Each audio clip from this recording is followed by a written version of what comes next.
Howdy,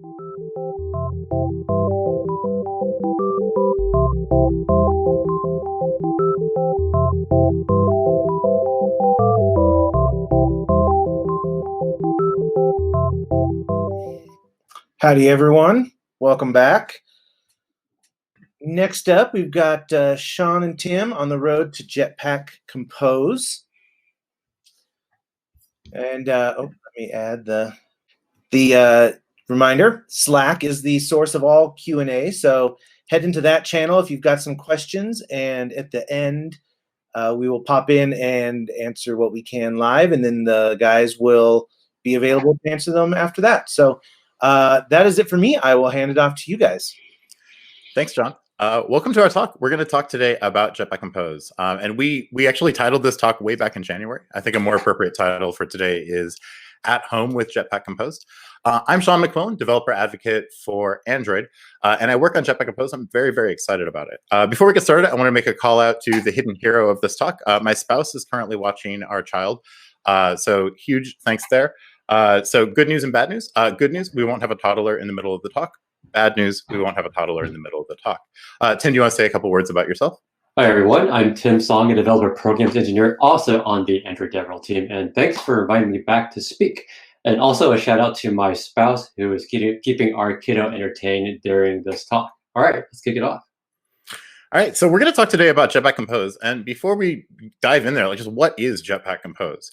So Jetpack Compose is a new UI toolkit for Android. So UI toolkit is the thing that you call when you want to display a button or an edit text, and it's a new version of that. And it's a declarative UI toolkit. And what does that mean exactly? That means that basically what Jetpack Compose is responsible for is figuring out how to map the state of your application. So here I have that list, which is my state, over on the left. Into a UI, right? So it's responsible for figuring out how to display a UI based on the state of your application. Then as that state changes, it also is responsible for figuring out what changed and updating the UI accordingly. So again, I'm going to update the state again, and then Jetpack Compose is going to notice that state change, and it's going to go ahead and update the UI. So why are we building it? This is not a small undertaking, right? We have 10 years of experience on the existing UI toolkit, and we're building a new one. And the answer to that really comes down to users' expectations for UIs has changed over the last 10 years. 10 years ago, mobile applications especially had kind of, it was okay to have a little bit more latency in your updates, and it was okay to have simpler UIs. But nowadays, users expect extremely polished UIs full of many, many different components that are comprised of lots of different sources of state. And users kind of expect, I mean, they don't know this term, but they expect a UI to be reactive. They expect that when the state changes in the application, the very next frame, it starts displaying on the UI that they're seeing. And they kind of expect that like lots of state changes are all updating the UI kind of together. And this is happening in this very like reactive model. And the declarative model of Jetpack UI really helps you build applications that that support this user expectation of reactive, highly polished, highly complex UIs. Where are we in the development of Jetpack Compose? So we open sourced it last year at I/O, and at that time you could display text without fonts, I believe, and we had some preliminary support for vector drawables as well as row and column. And so since then, we've actually built a lot of the rest of the UI toolkit. So if you tried to build something back last year at I/O, you would have been able to make a very nice text screen. But now we have a very rich set of components. We have images. We have a lot of the components that you expect in UI toolkit. And we did developer preview and developer preview 2 as we added more and more components and polished more APIs. Today, we're still in developer preview 2. And what does that mean practically? That means everything is experimental. We know that we're expecting to change major parts of the API. The thing that's going to replace recycle view is currently under active development, for example. And it also means that major parts of the API aren't done. One of my favorite examples is currently we don't ship a view pager. So if you want a view pager, you kind of have to build it yourself. So kind of to wrap up the intro, Jetpack Compose is a new declarative UI toolkit for Android built by the Android team. And it's built for Kotlin. And this Kotlin point is really, really important because we built it for Kotlin. We're able to use the full expressive power of Kotlin in the APIs. And we're going to see that throughout the slide deck today. I'm going to pass it over to Tim, who's going to give a little bit of a Compose 101. Thanks, Sean. So as with any new language or framework, let's start with the Hello World example. So here we have a standard Kotlin function that we add a composable annotation to that allows us to use it with the Compose framework. Then we call a text composable, passing in the string that we want to display. Now, because this is Kotlin, we can kind of jazz things up again and pass in a param. So we can use a name param that we can use in our salutation. Now, you might be wondering, well, why are these function names capitalized? Aren't they normally lowercase in Kotlin? Yes, that's true. However, the convention for Compose that objects on the screen, such as text, buttons, and images, should be capitalized. For lowercase functions, those represent actions that can modify a composable. All right, so now we have our greeting. Let's see how we can use it inside an Android app. So here we have just our standard activity on create. And notice that we're not using set content view here, passing in a layout resource. Instead, we use set content. So this allows the composable that we pass in to be made as the root view of the activity. Now, we want to apply a theme to our composable. So here we use material theme with some defaults, and then pass in the greeting composable from earlier. Now, if we build and install the app, here is what's displayed. Okay, cool. So we have our Hello 360 ndev example, but we notice that, well, the font's kind of small and it kind of borders the top and left side of the display. So let's go ahead and change the padding and styling a bit. So back to our text composable. We can add a modifier to change the padding around the text. We can also change the style of it. Now, material theme gives us some typography settings. And here, let's choose H5. So if we build and install the app again, you can see that the text is larger and has some padding. All right, moving over to a more complicated example. So let's say you're building a shopping cart for a conference that normally takes place in Colorado, but this year is online. You're offering some couple items, maybe a mug or a nice t-shirt, and you want to see how you can hook up these buttons that the user interacts with the quantities in the app. So you'll notice that when you tap on the buttons, the quantity will increase along with the quantities of the items in the cart. So let's take a look at how we build this composable. So here's our cart composable that we use our greeting from earlier. We need to have some kind of internal state to hold like the values of the various quantities. Here we have one for the mugs and shirts, and we use a state with an initial value of 0 for each. All right, let's look at the buttons, namely the plus and minus buttons. So we have a text composable that displays the item's name along with 2 buttons that on click will actually increment or decrement those state values. We also display the value of the quantity of that specific item in between the buttons. So we have the same layout for the shirts. I'm going to go ahead and skip that. And then finally, we have the totals on the bottom, which basically grabs the values of those 2 quantity items and displays them. Now I want to kind of talk briefly about how we can actually preview all of this. So in Android Studio 4.2 Canary and above, you can basically create a Kotlin function and annotate it with preview and give it a name optionally. Now, this is very similar to the XML layouts that we currently have, so you can see a static image there. However, you can actually interact with this. So if you turn on interactive mode, you can actually press the buttons and see these changes within Android Studio itself. Now, this is really, really cool because you don't have to build and install the app and then navigate to whatever activity or fragment this change might be on, which greatly reduces the amount of time to when you make the change and actually see it live on the screen. All right, so back to the shopping cart. You might notice that, well, we're holding state in the UI. Now, is this something that we really want to do?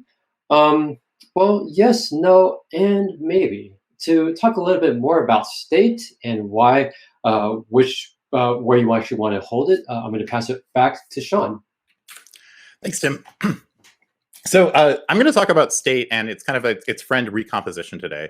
And the reason that I decided to pick this topic, all right, so Compose is a whole UI toolkit, right? So it has animations, it has text, it has layouts, it has a whole material subsystem for displaying material components. And each of these areas deserves a whole 40-minute talk all by itself. But I decided to focus in on state because underlying all of these APIs is this core idea of state and recomposition. It's kind of this fundamental part of Compose that's informed the API design of all of these other areas. So I'm going to start out with a very, very general definition of state. I'm going to say that state is any value that changes over time. And this is probably the most general programming definition of state that you could possibly have. This applies to everything from a piece of hardware that produces a value, such as an accelerometer that changes over time, to a local variable or a private variable on a class. And anything that can change over time is going to be considered state. And we're going to talk about maybe scoping that down and figuring out how to think about state inside of Compose.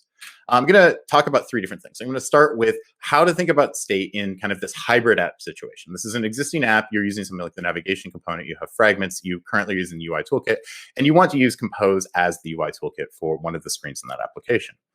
Then I'm going to kind of shift gears and get a little bit more theoretical and talk what the composition process is itself. I'm going to talk about composition.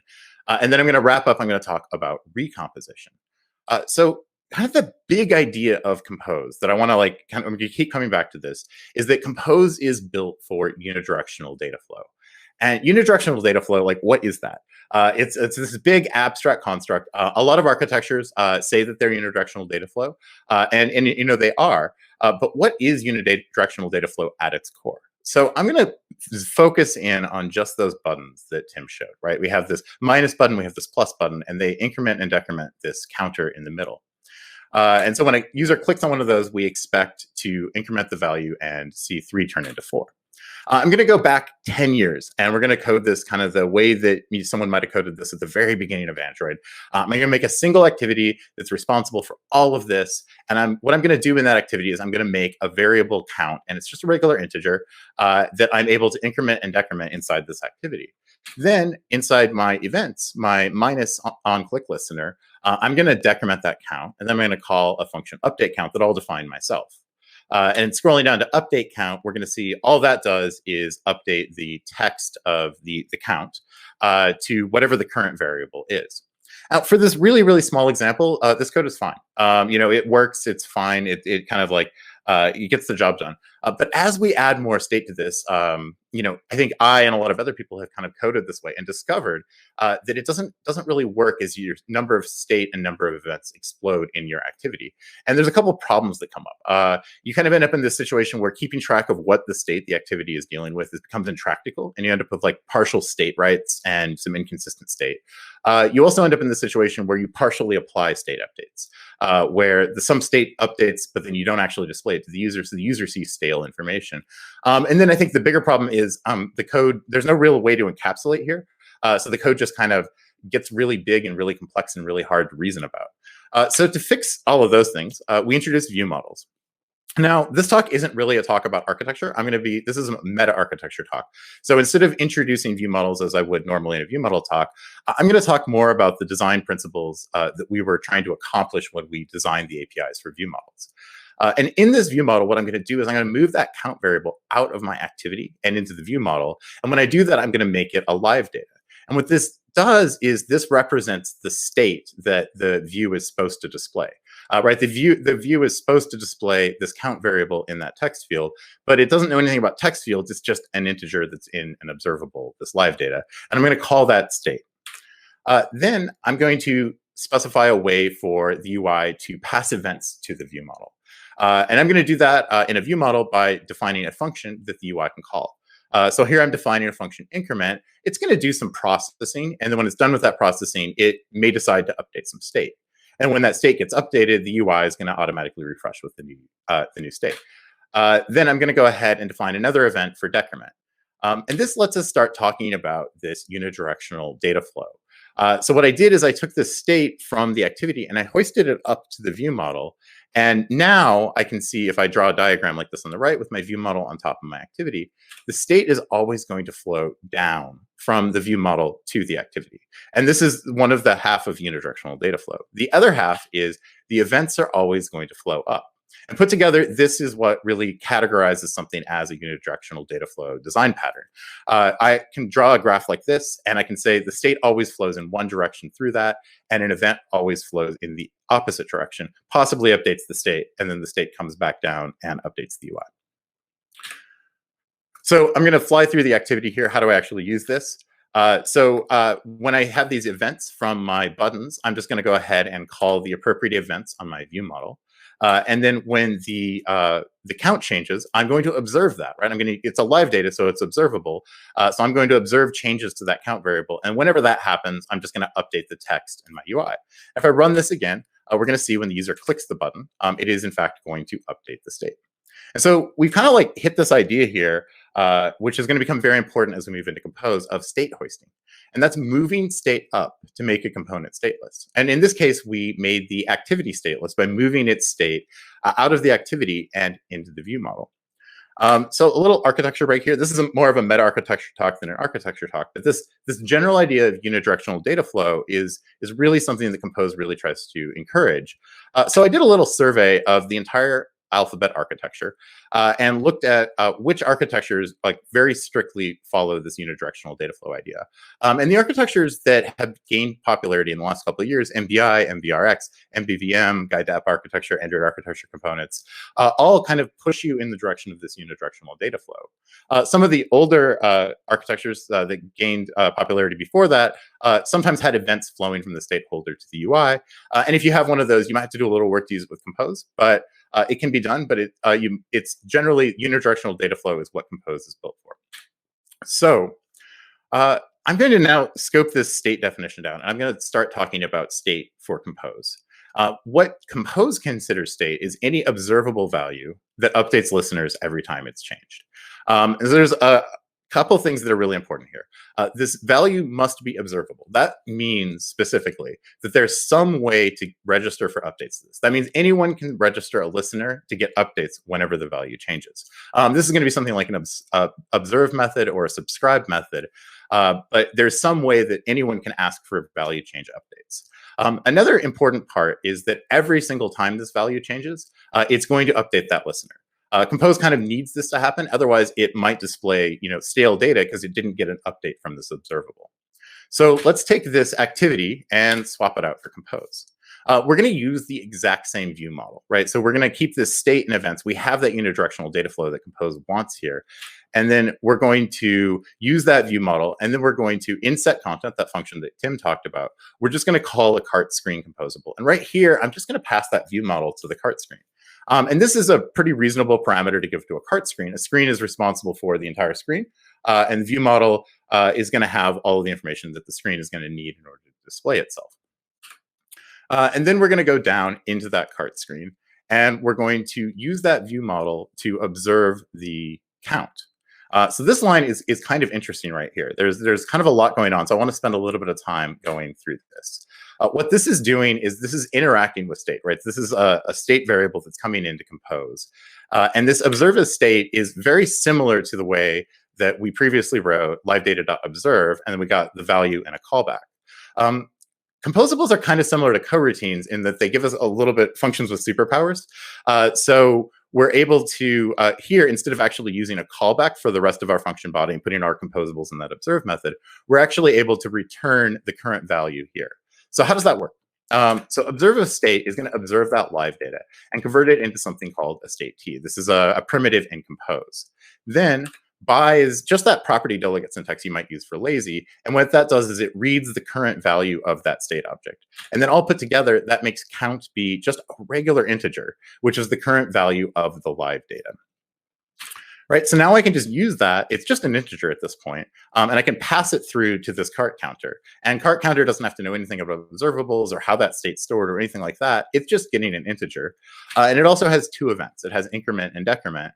And I can use the method reference syntax to pull those off of the view model. Now, I want to kind of like pause here and say, like, I could pass the view model down to cart counter, but the view model for the screen is probably going to end up responsible for things other than these two buttons. So if I did that, I'd be actually passing too much to this cart counter. I kind of want to think about, as I build composables, like what information do they actually need, and then only ask for that from my caller. That way, it's easier to call them in different situations.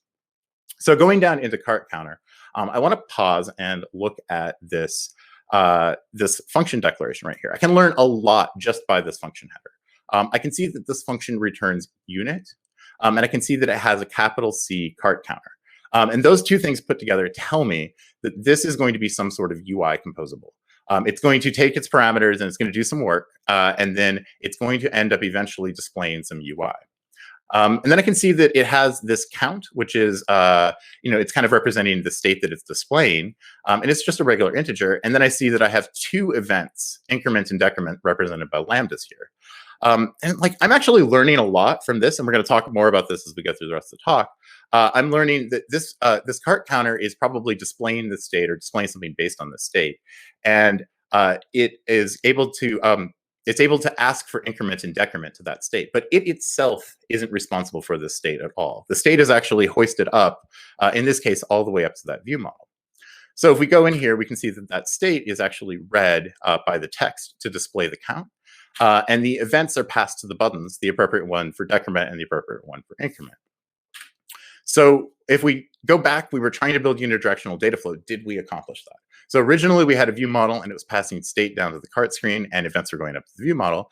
And we've just added this cart counter and we've added another layer here, and we are still preserving unidirectional data flow. State is still flowing down and events are still flowing up. And if we run this, we can see when the user clicks the button, the 3 turns into a 4 and everything is great. So this unidirectional data flow is one of the big ideas for Compose. And I'm going to define that here now that we've kind of worked through a couple examples as any design where state flows down and events flow up. And you'll notice I didn't say architecture here. This is because, well, you'll need a unidirectional data flow architecture for Compose.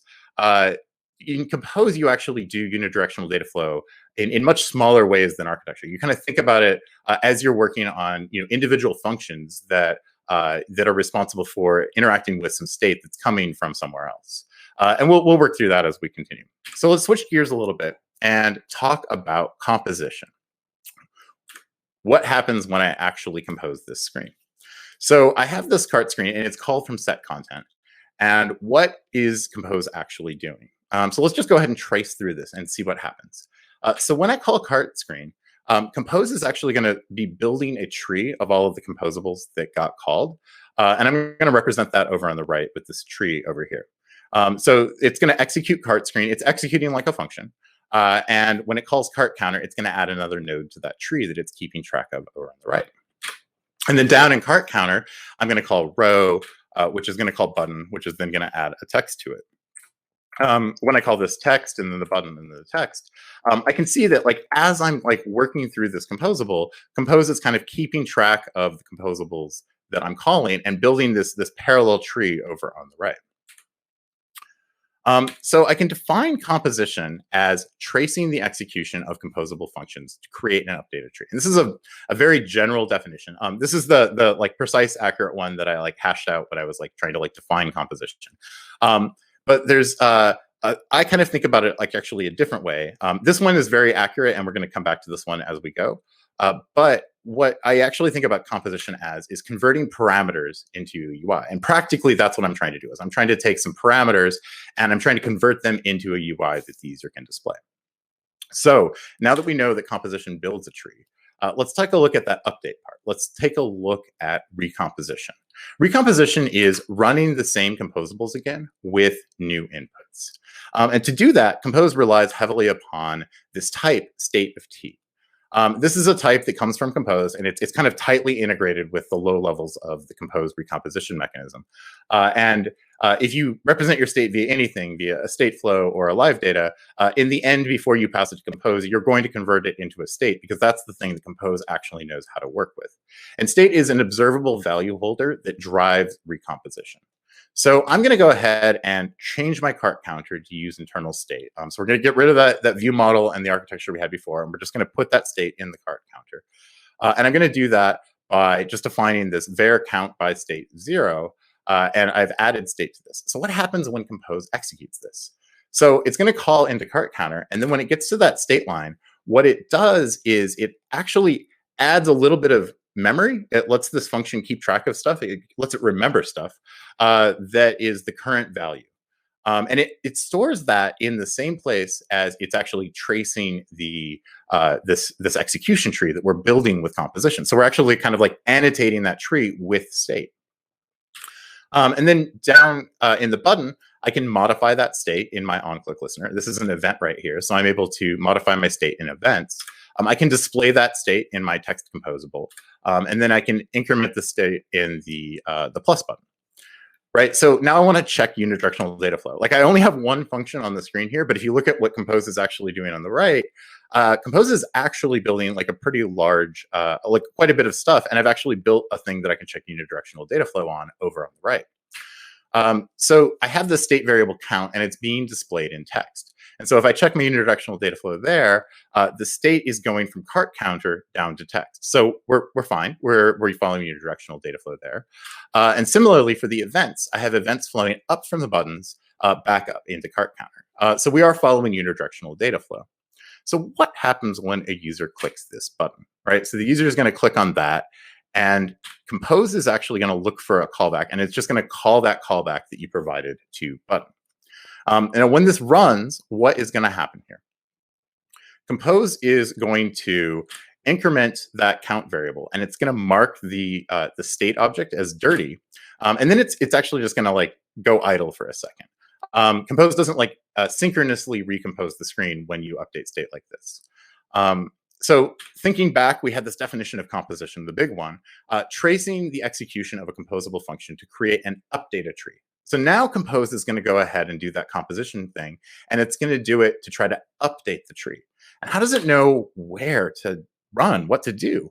Well, what happened is when I did that by state, what I was doing is what's called a state read. And whenever I do a state read in Compose, Compose actually keeps track of where in the Compose tree you did that and says, whenever this state changes, go ahead and restart that. So Compose can go ahead and kick off cart counter. It just runs again.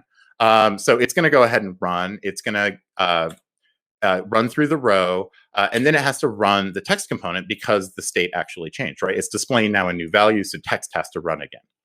And then it goes ahead and runs the rest of it. And one of the really cool things here is the compiler did like a lot of optimizations, and it did a lot of checks and a lot of static things to figure out that it actually doesn't need to run the rest of these composables whenever count changes, right? So whenever I change count, these three composables run, and all of the rest of the composables that I had to do on that first pass are going to get skipped. So coming back to this recomposition, it's running the same composables again with new inputs. And it may run every frame in the case of an animation, or it may run never. It may only run once if the composable is something that can be safely skipped. So as a result of that, never depend upon side effects from recomposition. And there's many ways to motivate this, but one of the ways I think about is the goal of composition is to trace the execution to update a tree. And Compose is going to be trying to do updating a tree. It's not trying to give you a general purpose restartable computation engine.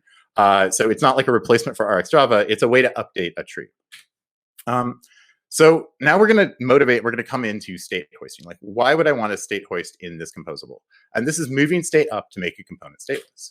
So going back to the original screen, I want to display multiple of these counters. So I have two of these in a column followed by the total of 7. So let's go ahead and try to write that with this internal state composable. So I have this cart counter, and I can just repeat it twice in a column, and everything's good so far. This will work, and those measures will update.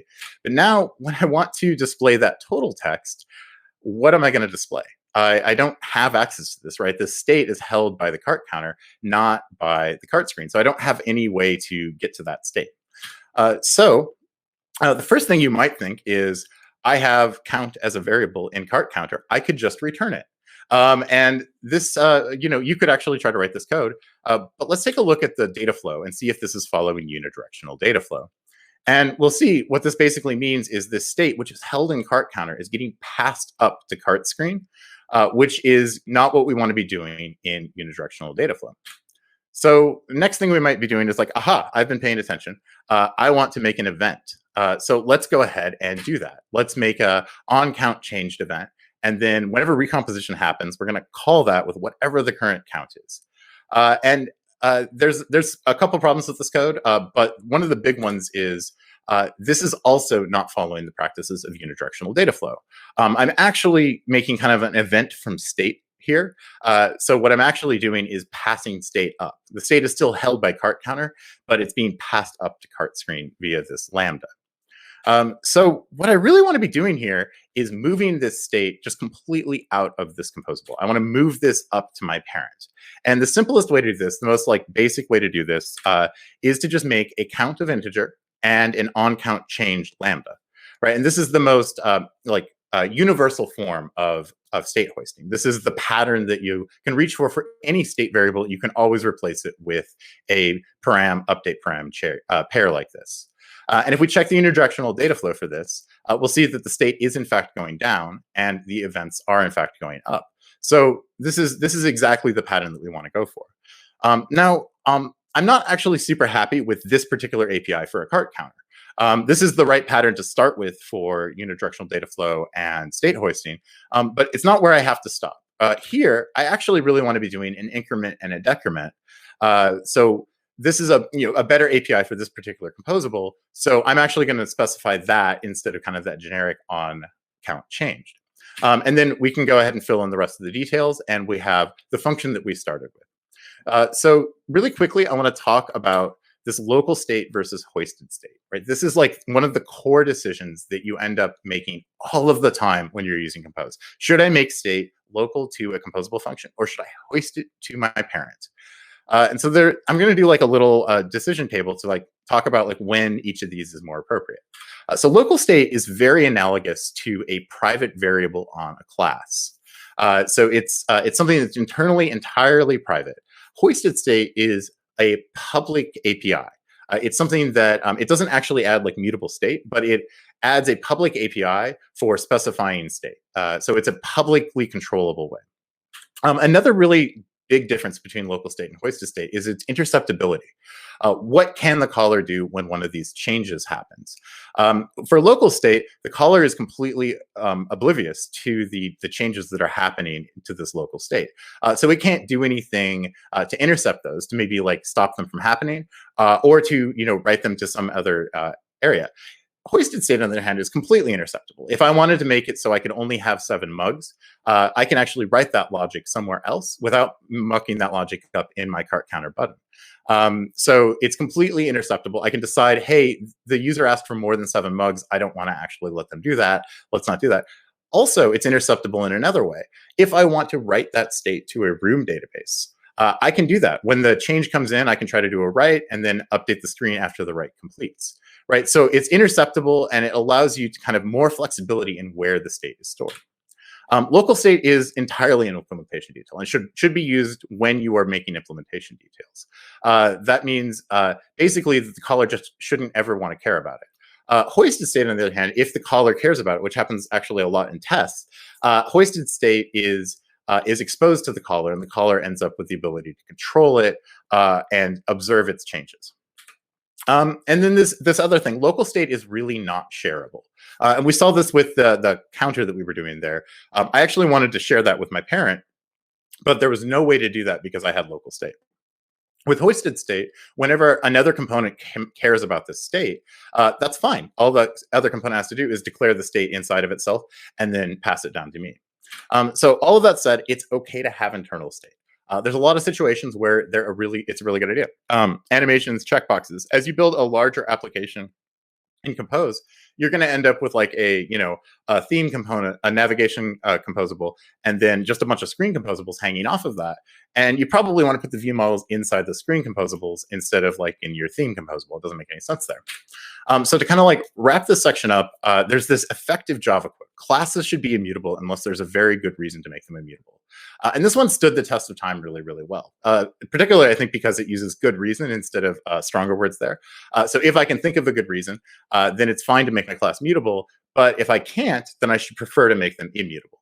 And I think that translates very, very well to Compose, as composables should be stateless unless there's a very good reason to make them stateful. And so, like, you might think, like, should I make all of my composable stateless? And the answer to that is really like, no, like actually, when you have a good reason, go ahead and make them stateful. So the big idea here, Compose is built for unidirectional data flow, and coding patterns like state hoisting allow you to effectively do that throughout the entirety of your UI code. All right, so that wraps up Recomposition. I want to pass it over to Tim for interop and migration. All right, thanks, Sean.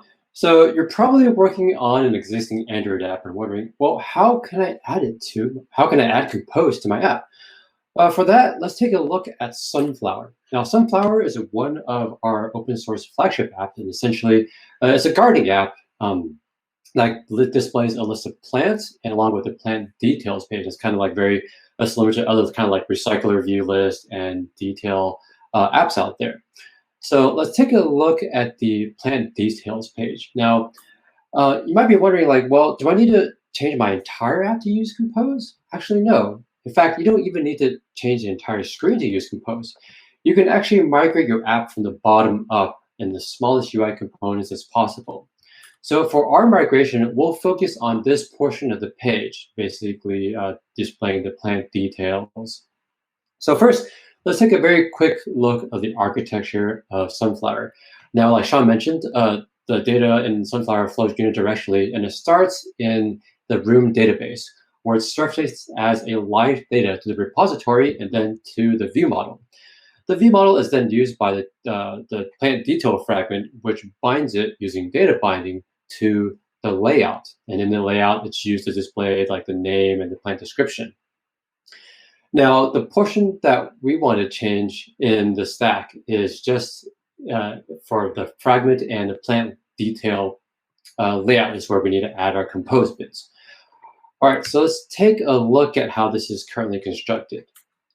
Now here we have this portion of the screen in a nested scroll view. It's actually wrapped in the constraint layout with 3 text view parts, the name of the plant, how often it needs to be watered, and the plant description itself. So to migrate to Compose, let's go ahead and replace the constraint layout. For that, we'll choose a frame layout. Now, why a frame layout? Well, we can use like an activity or a view group, but the easiest way to add this to the hierarchy is to use a frame layout. All right, let's go back to the fragment. So now that we have this frame layout, we take the data binding from that we defined earlier. We grab the compose frame layout, and then we use set content that we used earlier on in the presentation to set that as a root of our compose views. Now, all right, you probably have a theme that your app currently uses, and you probably don't want to use a generic material theme in that case. So wouldn't it be great if you could reuse that? So there is a helper composable called material theme from MDC theme. All right, I got that right. That's a mouthful. Yeah. All right, so this is available in a material theme adapter library made by Chris Baines. What that does is it kind of bridges your existing theme and allows it to be used in a composable. So from there, we are able to create a plant detail composable, passing in the plant ID of the plant we want to display. All right, so to the plant detail composable. Well, we need to get the view model that we defined earlier. So we need to get a context. So in plant detail, there's a method context ambient, which lets you grab a context and let you use it in this composable. We then pass that to our view model factory provider. Now, utils is actually something that ships with Sunflower to help you grab the correct view model factory. In this case, we want the plant details view model along with the plant ID that we want to display. So now we have the factory. We can then pass it to a view model helper method to grab the view model that we need. Now that we have the view model, let's grab that plant live data that we referred to earlier, and then we can call observe as state. So what that does, it allows you to observe on that live data and represent it as a state for use in your composable. Now, once that state is available, we can then call plant content. Now, while it's not available, you can actually perhaps have a placeholder or a spinner. But this composable will know to actually recompose once that state is available. Okay, so let's go to plant content, which will basically have 3 composables in here. You have the name of the plant, the watering details, and the description. So let's go through these one by one and build those out. The plant name one is very similar to our greeting from earlier. You just pass in a name, a string that you want to display, and then we can modify it. In this case, we might want to center the text. So let's move on to plant watering. Plant watering actually grabs a quantity string from string resources. So in this case, we actually want to grab a context again. And here we then call get resources and then get the quantity string, passing the string ID along with the intervals that we need. Now, there's actually a string resource helper function to if you're just grabbing a static string resource, but we don't yet have one for get quantity string. And once you have that text, you can go ahead and display it with some modifiers. And finally, we come to the plant description. Now, plant description is a little bit unique in that the string actually has HTML inside it because we have a Wikipedia link at the bottom of each page, which you can learn more. So we actually need to call HTML compat on that to make the string clickable. However, this is not yet available in Compose because Compose is definitely a work in progress and we haven't gotten there yet. So in these cases, we can actually fall back to use Android View to use the classic UI toolkit. Now, for Android View, we pass in a layout that we want to use. Here is the plant description layout, which is basically a single text view. Once we have that view, we need to cast it to a text view, which we can then call set text. Then using HTML compat from before to parse that HTML marked up description so we can click on it. So that basically wraps up our Compose migration. And to have a quick recap, it allows you to migrate the small parts of your UI while allowing you to easily interact with your existing resources, such as like the theme and view model and your existing data. All right, so I'll go ahead and pass it back to Sean to wrap things up. Thanks, Tim. So to kind of like close this out, I just want to like talk again about Jetpack Compose and kind of like talk about what it is. So it's a declarative UI toolkit, which really kind of, when you hear that, you should think this is a toolkit that helps me map state into UI. And it's built for Android and it's built in Kotlin. And currently, the progress that we're at developer preview 2. Everything is unstable. So that basically means everything is open for refactoring. That also means that if you provide feedback now, is a very good chance to have large changes on the final API surface. So if you try it out and you find something confusing, please file a bug or let us know in the Kotlin link Slack, because that has that's the sort of feedback that we're using to kind of influence the final APIs. To learn more about Jetpack Compose, check out our website on developer.android.com. And you can also give Compose feedback here. And as I mentioned, you should check out the Kotlin Lang Slack if you're interested. There's a pretty large community of both the engineers working on Compose and people who are trying out Compose, hanging out there, chatting about stuff. We have a couple more talks at this conference about Compose that I'm all really excited about. We have Learning Jetpack Compose by Example. We have a code lab, The Art of Compose. And then tomorrow, Leland's going to do a Jetpack Compose Q&A. And then later in the day, Compose Magic with MVI and Kotlin Stateflow. Thank you so much for coming. And I look forward to seeing all of the questions on Slack. Thank you. Thank you, everyone. Awesome. Thank you, guys. So there have been a ton of questions in the Slack, and Leland has been answering them all. So you guys are off the hook as far as going back in history. Thanks, Leland. Bye, Leland, a virtual beer. But as we go live now, the first question that came in is, what would be the decision-making process if you were trying to create a screen that displays the sum of your two counter composables? Yeah, so I think that the question there is really like, should you put that sum in the like a view model, or should you put that sum logic in the actual composable that displays it? And to be honest, that's going to come down to like which architecture you're following. But it's okay to do light logic like that in the UI, right? So I have these two observable states, and all I'm doing is adding them together. That seems totally fine to put that sort of logic in the UI. It's also a reasonable decision to put that up in some sort of architectural class as well. Cool. And we'll do one last one since we're a little bit over.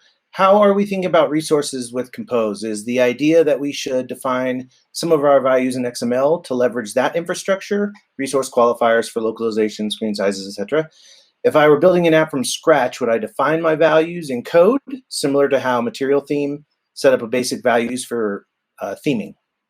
Mm-hmm. Yeah, so when it comes to localization, the current thinking is that you'll use the string resources to do localization, and then you'll just load those from inside of Compose. So that system works really, really well, and a lot of people have established pipelines for getting translations through the string resources. But if you have feedback on that, definitely, we're still in developer preview 2, so please provide it, and things can change. Cool. All right. Well, thank you, gentlemen, for being a part of this. Remember, if you have any questions, definitely hop into the Slack for questions. The guys will be around to answer them, and so is Leland. And with that, we've got about 15 minutes until our next talk. So hydrate, use the bathroom, get a snack, and we'll be back. Thanks, guys.